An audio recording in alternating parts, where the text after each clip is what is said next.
1951년 1월 13일 뉴욕, 탐험가, 고생물학자, 사회학자 등 오, 모험 즐길 줄 아는 놈인가? 10분 사람들이 한자리에 모입니다. The Explorers Club. 일명 탐험가 클럽의 연회였죠. 이곳에서는 흥미진진한 탐험썰, 전시회 등 여러 행사가 진행되었습니다만 뭐니 해도 하이라이트는 직접 수집한 표본으로 만든 요리였어요. 캥거루, 방울뱀, 비버, 곤충 요리 등 이국적인 동식물로 가득한 만찬이었죠. 당시는 1950년대였으니 더욱 생소하게 느껴졌을 겁니다. 그런데 이날의 메인 요리는 정말 차원이 달랐어요. 무려 맘모스 고기였거든요. 에이, 그걸 어떻게 구한 거요? 탐험가 클럽의 홍보 담당자이자 기획자인 웬델 필립스 다치가 알래스카의 빙하 속에서 무려 25만 년 동안 냉동 보관되어 있었던 맘모스 고기를 공수해 온 거예요. 그런데 하필 이 클럽의 멤버였던 폴아우즈는 이날 일정이 있어서 참석을 못했습니다. 그래서 그는 박물관 전시라도 하게 샘플 좀 주시면 안 될까요? 라고 요청했고, 그렇게 맘모스 고기는 예일 피바디 자연사 박물관에 보관되었죠. 그런데 65년 후 한 과학자가 이거 진짜 맘모스 맞나? 라는 의문을 품습니다. 아무래도 미심쩍잖아요. 거기에 더해 이게 맘모스 고기가 아니라 멸종한 거대 나무늘보인 메가테리움이라는 소문도 있었고요. 그래서 그는 진실을 밝히기 위해 DNA 검사를 합니다. 그 결과 이건 맘모스도 아니었고 거대 나무늘보도 아니었어요. 그럼 뭐였는데요? 바다거북이 고기였습니다. 네, 당시 사람들이 먹은 건 바다거북 스프였던 거예요. 결국 이 모든 건 홍보 담당자였던 다찌가 이목을 끌기 위해 거짓말을 한 것이었습니다. 맘모스 고기는 결국 없는 거네. 비슷한 게 나오긴 했어요. 2023년 과학자들은 맘모스의 DNA를 이용해 만든 세포 배양육, 일명 맘모스 미트볼을 공개했거든요. 그런데 이건 극소량의 맘모스 DNA가 포함된 배양 양고기라서 맘모스양 첨가고기에 더 가깝지만요. 이처럼 우리가 맘모스 고기에 도전하는 이유는 절대 먹을 수 없는 것에 대한 호기심과 열망이 크기 때문입니다. 하지만 이 분야 끝판왕은 따로 있죠. 바로 공룡이요. 맘모스는 어떻게 잘하면 먹을 수도 있을 것 같잖아요. 하지만 공룡 고기를 먹는 건 정말 만화 속에서나 가능한 일이죠. 그래서 더 궁금한데요. 과연 공룡은 어떤 맛이었을까요? 닭고기 마다님? 네, 공룡은 조류의 조상이라고 하잖아요. 그래서 공룡 고기는 치킨과 비슷한 맛이 나지 않을까? 싶은데요. 꼭 그렇지는 않습니다. 고기의 맛을 결정짓는 요인은 여러 가지가 있지만 가장 중요한 두 가지는 어떤 근육이 발달했는가, 무엇을 먹고 사는가입니다. 고기를 떠올려 보면 소고기처럼 붉은 고기가 있고 닭가슴살처럼 하얀 고기가 있잖아요. 이런 고기의 색은 미오글로빈이 얼마나 들어있는지에 따라 달라집니다. 미오글로빈은 근육 속에서 산소를 저장하고 활용하는 단백질인데요. 철을 포함하고 있어서 빨갛게 보여요. 붉은 고기일수록 미오글로빈 함량이 높은 거죠. 그럼 맛이 달라져요. 네, 이런 적색근은 철분과 같은 무기질이 풍부해요. 그래서 붉을수록 고기 맛이 더 진해지고 감칠맛이 깊어지며 특유의 향이 강해지게 됩니다. 이런 적색근은 오랜 시간 지속적으로 사용하는 부위에 발달하는데요. 야생에서는 풀을 찾아 넓은 초원을 쉬지 않고 돌아다니죠. 그에 따라 꾸준히 쓸 수 있는 적색근이 많이 형성되어 있습니다. 그래서 소고기는 붉은 거죠. 반대로 닭, 특히 닭가슴살은 하얀색이잖아요. 평소에 닭은 가슴 근육을 쓸 일이 거의 없어요. 하지만 위기 상황, 예를 들면 포식자가 군침을 흘리며 달려올 때면 폭발적인 힘을 내 날아올라야 합니다. 이런 근육은 빠르게 강한 힘을 내야 하기 때문에 산소가 충분히 들어올 때까지 기다릴 여유가 없어요. 일단 무산소 호흡으로 빠르게 힘을 내고 보는 거죠. 그래서 이런 근육은 산소를 많이 저장할 필요도 없으니 미오글로빈이 적어 색이 옅어지는 겁니다. 이런 백색근은 맛이 담백하고 식감은 부드러워요. 자, 그럼 공룡은 어떤 근육이 발달되어 있냐? 공룡 바이 공룡입니다. 먼저 공룡이 조류의 조상이라고 하잖아요. 엄밀히 말하면 공룡 중에서도 수각류가 조상이에요. 육식이면서 두 발로 걷는 공룡들 있죠.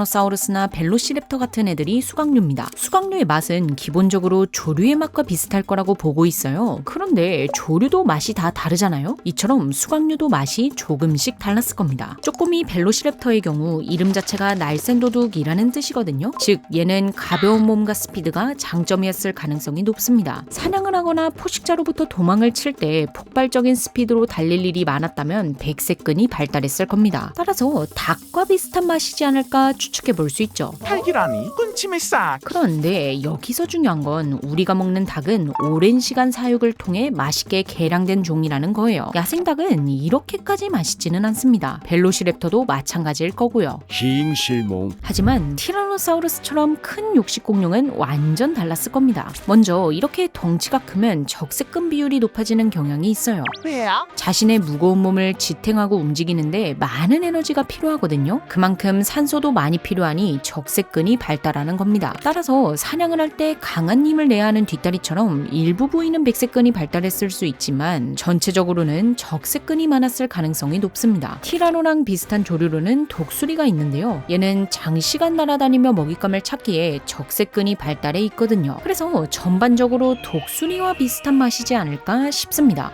그럼 티라노는 맛있었을까?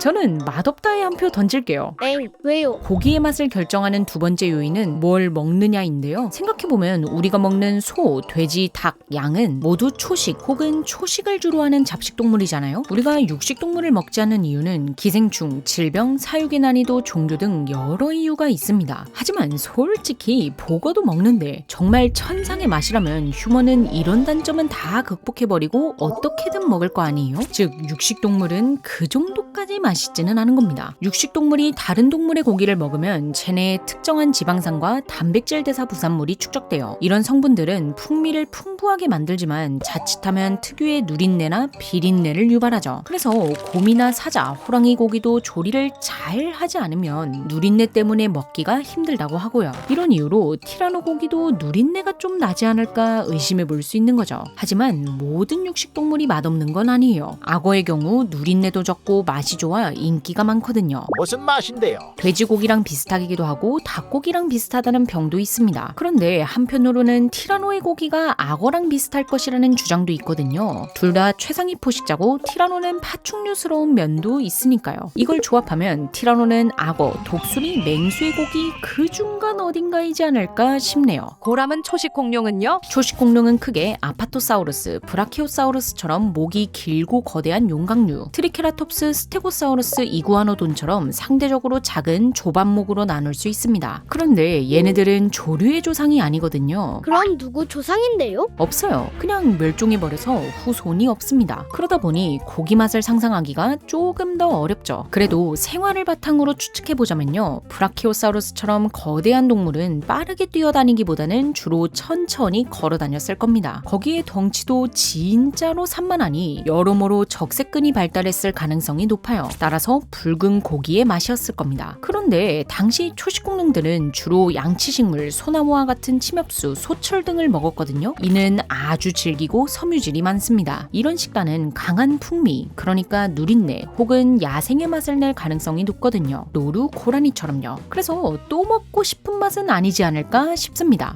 전 안 먹을래요. 트리케라톱스나 스테고사우루스의 경우에도 마찬가지인데요. 얘네들도 꽤나 무겁고 달리기에 좋은 체형은 아닙니다. 그래서 빠르게 움직이기보다는 주변을 경계하며 천천히 이동했을 가능성이 높죠. 또한 얘네들은 포식자를 만나면 도망칠 때도 있지만 맞서 싸우기도 했어요. 실제로 트리케라톱스와 티라노가 치열한 결투를 하는 화석이 발견되기도 했으니까요. 트리케라톱스의 경우 튼튼한 뼈, 강한 목근육, 뿔이라는 무기가 있고 스테고사우루스는 무려 가시가 달린 꼬리가 있었으니 그저 만만한 초식 공룡은 아니었을 거라는 거죠. 지금으로 따지면 콕불소나 하마랑 비슷한 포지션이지 않았을까요? 그래서 얘도 여러모로 적색근이 많아 붉은 고기의 맛이지 않을까 싶습니다. 그런데 이구아나돈이나 하드로사우루스처럼 좀 만만한 초식 공룡은 다를 수도 있어요. 이런 애들을 조각류라고 부르는데요. 먼저 조각류도 덩치가 작은 편은 아니라 전체적으로 적색근이 발달했을 가능성이 높습니다. 하지만 얘네는 앞에서 본 초식 공룡들에 비하면 포식자에게 맞설 수 있는 효과적인 무기가 거의 없거든요. 물론 이구아나돈은 강력한 발톱이 있긴 하지만 이건 얘가 특이한 편이고요. 따라서 포식자로부터 살아남기 위해선 물소나 얼룩말처럼 무리를 짓고 포식자가 등장했을 때면 빠르게 도망쳐야 했을 겁니다. 그런데 평소 조각류는 사족 보행도 하고 이족 보행도 했거든요. 하지만 도망칠 때는 주로 이족 보행을 했을 거라고 보고 있습니다. 그래서 적어도 뒷다리는 백색근 비율이 높지 않을까 싶은 거죠. 그럼 닭다리까지는 아니겠지만 몸통보다는 조금 더 쫄깃했을 것 같네요. 자, 오늘은 공룡고기에 대해 추측해봤는데요. 앞서 본 요인을 동물인들 외에도 온열 동물인지 냉열 동물인지 준온열 동물인지도 고기의 맛에 영향을 줍니다. 그런데 공룡이 온열인지 냉열인지 미지근열 동물인지는 아직도 의견이 분분하거든요. 만약 온열이거나 준온열이라면 근육대사가 활발해 포유류의 고기처럼 풍미가 났을 거고, 냉열에 가깝다면 파충류처럼 더 단단하고 쫄깃했을 겁니다. 물론 이 모든 건 쥬라기 월드가 현실화되기 전까지는 그저 추측일 뿐이지만요. 다른 재밌는 의견이 있으시다면 댓글로 남겨주세요. 그럼 지금까지 몽고였습니다. 시청해주셔서 감사합니다.